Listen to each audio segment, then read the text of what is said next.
তো গাইস, আমরা আজকে এসেছিলাম ফুটবল খেলতে। তো আমাদের অবস্থা, সারাদিন দোকানের ভেতরে থেকে আমরা এখন পোল্ট্রির চেয়েও খারাপ।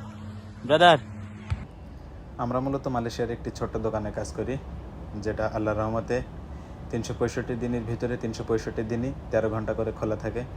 তো সে কারণে আমাদের কোনো ছুটি নেই এবং বাইরে যাওয়ার কোনো অপশানও নেই। তো যদি বাইরে যাই 1 ঘন্টা অথবা 2 ঘন্টার জন্য প্রতি ঘন্টায় 8 টাকা করে মাইনাস হয়, যেটা বাংলা টাকা 240 টাকা বা তার আশেপাশে। তো তারপরেও আমরা 3 জন 2 ঘন্টা করে ছুটি নিয়ে এই নদীর পাড়ে চলে এসেছিলাম খেলা করতে। তো এখানে খেলা করতে এসে যেহেতু আমাদের তেমন একটা বাইরে আসা হয় না, বাইরের আবহাওয়াটা এখন আমাদের কাছে অনেকটা আনকমফোর্টেবল মনে হয়। হালকা ছোটাছুটি বা দৌড়াদৌড়ি এখন অনেক কষ্টের কারণ হয়ে যায়।